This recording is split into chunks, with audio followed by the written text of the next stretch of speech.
கெட்டி சேமியா தான் இந்த பாயாசம். பொதுவாக பாயாசத்துக்கு கெட்டி சேமியா நல்லாயிருக்கும். நிறைய கம்பெனிகளில் இருக்குது. இதில் 1 கப் எடுத்துக்கிறோம். இன்னும் கூட நீங்கள் சின்னதாக உடச்சிக்கலாம். இது கொஞ்சம் வால் வாலாக நீள நீளமாக இருக்கும். 1 டீஸ்பூன் நெய். ஒரு 30% அனலில் நல்லா பிரட்டி பிரட்டி கொடுக்கும்போது செவந்து வரணும் சேமியா. இப்போ சேமியா மிதக்கிற அளவுக்கு நம்ம தண்ணி ஊற்றிடணும். 30% அனலில் தான் வச்சுருக்கோம். மெதுவாக அப்படியே சவக்க விடணும். அது ஒரு ருசியை தரும். இப்போயும் 30% அனலில் வச்சிங்கன்னா அந்த தண்ணி வத்துறதுக்கும் சேமியா பூவாக வெந்து வர்றதுக்கும் ரொம்ப சரியாக இருக்கும். பாருங்கள், இப்படி வெந்து வந்துருச்சு. இப்போ தொட்டு பார்த்திங்கன்னா நல்லா ஸ்பாஞ்ச் போல் இருக்கும். இப்போ வெந்த அந்த சேமியாவை அந்த பக்கம் வச்சுட்டு ஒரு கரண்டியில் தாளிக்கிற கரண்டியோ இல்லை வடைச்சட்டி கூட கெட்டியானதில் 2 டீஸ்பூன் சர்க்கரை, ஒரு அரை டீஸ்பூன் தண்ணி போடாமையும் கேரமல் பண்ணலாம். ஆனால் அது உடனே கசப்பு தட்டிடும். கொஞ்சம் பதம் தாண்டினதுன்னா நம்ம தண்ணி போடும்போது ஒரு 1.5 நிமிஷத்தில் சாண்டல் கலர் வந்தோடனே அடுப்பை விட்டு எடுத்துடணும். நம்ம பாயசத்தில் கொட்ட போகும்போது அது மெரூன் ஷேடு கொடுத்துக்கும். நல்லா கிளறி விடுறோம். 1 பங்கு சேமியாவுக்கு அரை பங்கு சர்க்கரை ரொம்ப சரியாக இருக்கும். ரொம்பவே திதிப்பாக இருக்கும், கணக்காக இருக்கும்.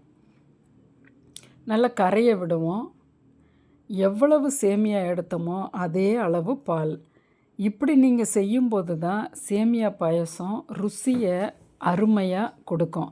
நம்ம பால்லே வேக வச்சோன்னா அது டேஸ்ட்டு கூட அவ்வளவு ஒரு ருசியாக உங்களால் உணர முடியாது. ரிச்சாக உணரலாம், ருசி அவ்வளவு வராது. இப்போ 1 பங்கு பால் போட்டுக்கலாம்.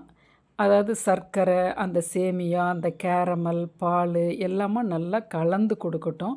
ஒரு 3 நிமிஷம் மூடி வச்சு திறந்துடுறோம். ஒரு கழிச்சு மூடும்போது பொங்கி வராது. இப்போ ஒரு சட்டியில் நெய், முந்திரி, திராட்சை. முந்திரி போட்டோடனே திராட்சை போட்டுக்கலாம். ஏன்னா இது ஃப்ரிட்ஜுள்ள திராட்சை இருந்ததால் ரெண்டும் ஒன்றாவே நல்லா வறுபட்டுரும். இதை நம்ம இந்த பக்கம் நம்ம பாயசத்தை இந்த அடுப்பில் வச்சு இதை வறுத்த பொருட்களை போட்டு கொஞ்சமாக ஏலக்காய் பொடியும் போடுவோம்.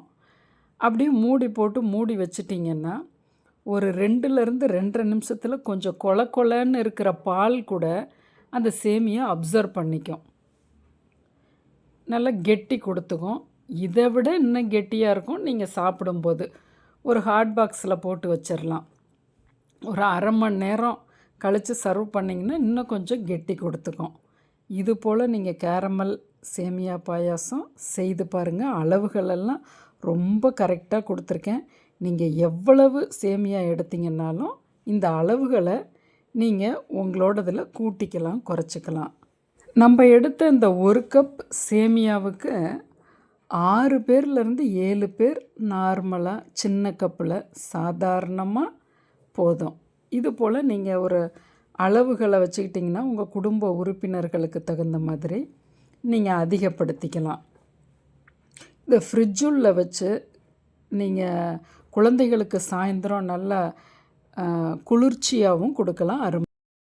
நம் சேனலை சப்ஸ்கிரைப் பண்ணுங்கள், ஷேர் பண்ணுங்கள்.